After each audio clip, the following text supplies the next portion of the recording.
सुप्रभात बच्चों, कैसे हैं आप सभी। उम्मीद है आप सभी खुश होंगे और स्वस्थ होंगे। वीडियोस भी देख रहे होंगे और अपना काम भी पूरा कर रहे होंगे। तो बच्चों रोज वीडियोस देखिए और वीडियो देख करके अपना काम भी पूरा करिए। बच्चों कल हम कर रहे थे हमारे हिंदी पाठ्य पुस्तक खुलते पंख का पाठ 13।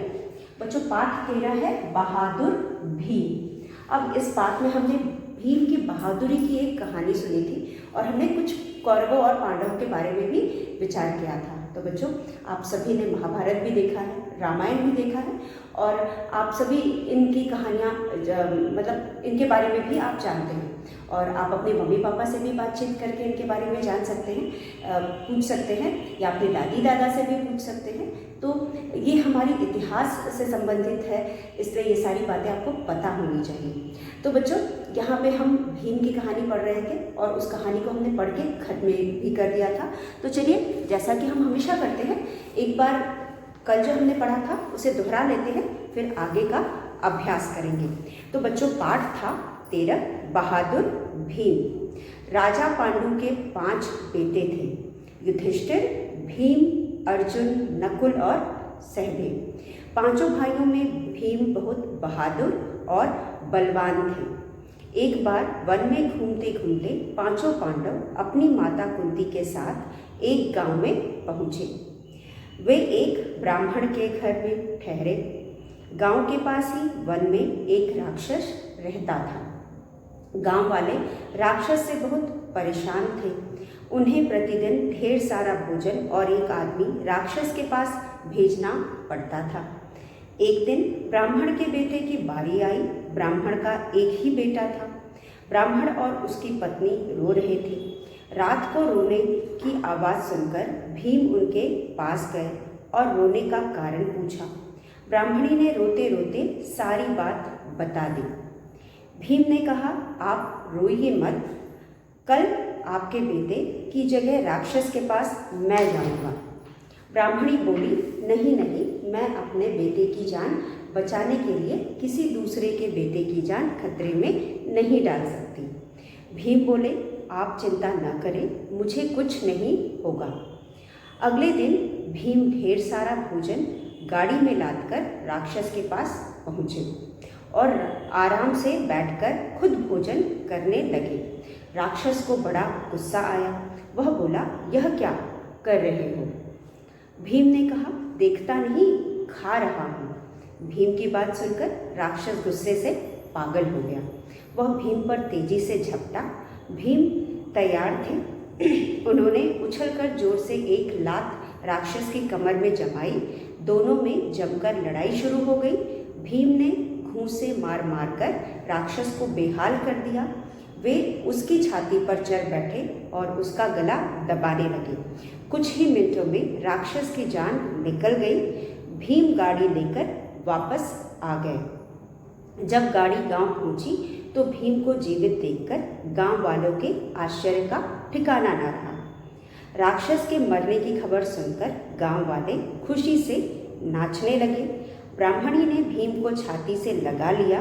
कुंती भी बहुत खुश थी कि उसके बहादुर बेटे ने राक्षस को मारकर सारे गांव का भला किया। भीम को गले लगाते हुए कुंती ने कहा, बेटा मुझे तुम पर गर्व है। तो बच्चों हर माँ बाप, अगर सभी बच्चे ऐसा काम करें तो हर माँ बाप को अपने बच्चों पर गर्व हो। तो इसलिए बच्चों हम सभी को, अगर हम मजबूत हैं, हम बहादुर हैं, हमें अब सब किसी भी कमज़ोर व्यक्ति की या कमज़ोर इंसान की मदद करनी चाहिए। तो यहाँ पे भी इस पाठ से भी हमें यह शिक्षा मिलती है कि हमें हमेशा कमज़ोर की मदद करनी चाहिए, या फिर कमज़ोर न भी हो, उसे हमारी मदद की ज़रूरत है तो हमें उसकी मदद करनी चाहिए। तो बच्चों ये हमारा पाठ 13 था, जिसमें हमने बहादुर भीम के बारे में पढ़ा और इस कहानी से हमने साहस, वीरता और संकट में सहायता करना और संस्कृति से भी परिचय किया। मैंने बताया कि ये हमारे संस्कृति से संबंधित है। ये जो पाठ है इसमें हमारे संस्कृति से जुड़ी एक कहानी है, जिसमें हमें हमारी संस्कृति के बारे में भी जानने और समझने को मिला। तो इसीलिए ऐसी कहानियाँ हमें पढ़नी चाहिए और हमें ज़्यादा से ज़्यादा अपने संस्कृति के बारे में पता होना चाहिए और जानकारी होनी चाहिए। तो ये कहानियाँ हम आजकल तो बहुत सारे हमारे पास साधन हैं जिससे हम कहानियों को पढ़ सकते हैं। हम गूगल पे कहानियाँ पढ़ सकते हैं, अपने मनपसंद कहानियाँ पढ़ सकते हैं, अपने मनपसंद भाषा में कहानियाँ पढ़ सकते हैं और हर तरह की कहानियाँ पढ़ सकते हैं, दूसरों को सुना सकते हैं, जिससे हमारी भाषा भी मजबूत होगी और हर कहानी से कुछ ना कुछ हमें सीख मिलेगा। और चाहे वो हमारे संस्कृति से संबंधित हो या कुछ अच्छी आदतें हों या कुछ अच्छी बातें हैं जो हमारे जीवन को और बेहतर बनाएंगी। तो बच्चों, कहानियाँ पढ़िए, इससे हमें काफ़ी कुछ जानकारी मिलती है और दूसरों को भी आप सुना सकते हैं। तो यहाँ पे बच्चों हमने बहादुर भीम की कहानी पढ़ी और समझी और इस पाठ में हमने बहुत सारे संज्ञा शब्दों को देखा। जैसे कि जितने भी नाम इस पाठ में हमने देखे वो सभी संज्ञा शब्द हैं। तो यहाँ पे हमने पांचों पांडवों के नाम पढ़े, उसके बाद राजा पांडु के नाम पढ़ा, कुंती, ब्राह्मण, ब्राह्मणी, क्योंकि ये सभी व्यक्ति के लिए शब्दों का प्रयोग किया गया है, इसलिए हम इन्हें संज्ञा कहेंगे। उसके अलावा राक्षस, और उसके बाद बच्चों यहाँ पे हमने कुछ ऐसे वाक्य देखे जिसमें हमने डबल कोलन लगाया, जैसे कॉमा लगाया, ये इन्वर्टेड कॉमा हमने लगाया। इस इन्वर्टेड कॉमा को किसी बात के शुरू और अंत में जब हम लिखते हैं, इसका मतलब है ये बात किसी द्वारा कही गई है, हम ठीक उसी के शब्दों में इस बात को आपके सामने रख रहे हैं या आपको बता रहे हैं, तो हम बात के शुरू और अंत में इस तरह का निशान लगाते हैं। ये मैंने आपको पहले भी बताया है। और इस पाठ में हमने बहुत सारे ऐसे भी शब्द देखे जो हमारे लिए नए थे और उनको भी हमने समझा पाठ पढ़ते समय भी, और फिर शब्दार्थ में भी हम पढ़ेंगे। तो बच्चों, पाठ पढ़ने के बाद पाठ हमें समझ में आ गया, शिक्षा भी हमने समझ ली। और चलिए देखते हैं राजा पांडु। यहाँ पे राजा पांडु, पांडु शब्द एक नाम है, इसे हम संज्ञा कहेंगे। आप सभी जानते हो किसी भी व्यक्ति, वस्तु, स्थान या भाव के नाम को हम संज्ञा कहते हैं। तो यहाँ पाठ में जितने भी हमने नाम देखे, उसके बाद हमने देखा युधिष्ठिर, युधिष्ठिर भव्य छोटी की मात्रा, आधा श ट र, युधिष्ठिर, युधिष्ठिर। और उसके बाद हमारे पास है भीम, फिर है अर्जुन, अर्जुन, फिर है नकुल, नकुल और सहदेव, सहदेव। ये सभी नाम हैं जिनको हमने इस पाठ में पढ़ा। उसके बाद हमने कुछ विशेषण शब्दों को भी पढ़ा। उसके अलावा दूसरे विषय में हमने कुंती, ये भी नाम है, कुंती ये भी नाम है। उसके बाद हमने पढ़ा ब्राह्मण, राक्षस, राक्षस।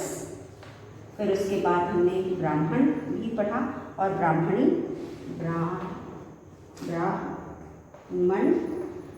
और उसके बाद ब्राह्मणी, मणि। ये सब नाम हैं, ये सभी किसी न किसी व्यक्ति को संबोधित करने के लिए दिए गए। ये शब्द जो है किसी न किसी व्यक्ति विशेष को संबोधित करने के लिए दिया गया है। तो ये जो भी है हम इन्हें नाम कहेंगे, यानी नाम का मतलब संज्ञा कहेंगे। तो आप जानते हैं किसी भी व्यक्ति, वस्तु, स्थान, भाव या फिर पशु पक्षी के नाम को हम संज्ञा कहते हैं। तो ये सभी शब्द संज्ञा शब्द हैं क्योंकि ये किसी न किसी के नाम हैं। अब इसके बाद बच्चों आप देख सकते हो यहाँ पे बहादुर हो गया, बलवान हो गया, ये सब विशेषताएं हैं। ये भी हमने यहाँ पे ये सारे शब्दों का भी प्रयोग हम किसी व्यक्ति के लिए कर रहे हैं। हम जब किसी भी व्यक्ति की विशेषता बताते हैं और विशेषता बताने के लिए जिन शब्दों का हम प्रयोग करते हैं उसे हम विशेषण कहते हैं। तो विशेषण के बारे में हम आपको ज़्यादा कुछ नहीं बताएंगे क्योंकि आपने अभी विशेषण नहीं पढ़ा है।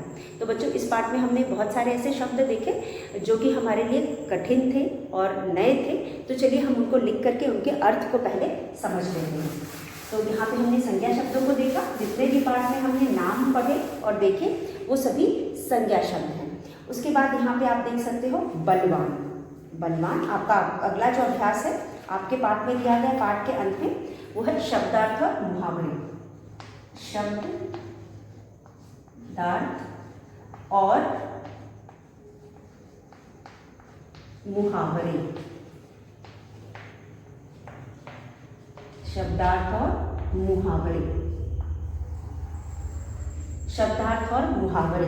अब यहाँ पे सबसे पहला शब्द है बलवान, बलवान, बलवान।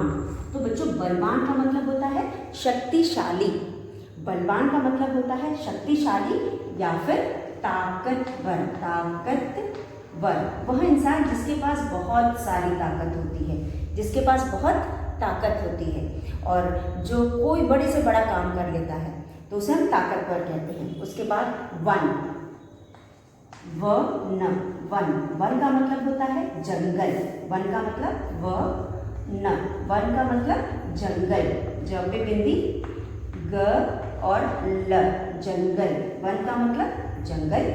और थ्री में हम लिखेंगे प्रतिनिधि, प्रतिदिन, प्रतिदिन यानी रोज, र पे ओ की मात्रा, रो और ज, रोज, प्रतिदिन, रोज। उसके बाद 4 में हम लिखेंगे चार में हमारे पास है कारण, कारण का मतलब है कारण, कारण का मतलब है वजह, वजह, कारण का मतलब है वजह, और वजह में भी ज के नीचे बिंदी होती है, वजह, कारण का मतलब वजह। ये हमारी किताब में भी दिया है, आप इसे किताब से देख करके भी लिख सकते हैं, वजह। और फिर वजह के बाद हमारे पास कारण के बाद है बेहाल, ब पे ल की मात्रा, बेहाल, बेहाल यानी बुरी हालत, यानी कि खराब हालत, खराब हालत, खराब हालत, खराब हालत। ये हो गया 5, खराब हालत। उसके बाद हमारे पास है खराब हालत, उसके बाद है आश्चर्य का ठिकाना न रहना, आश्चर्य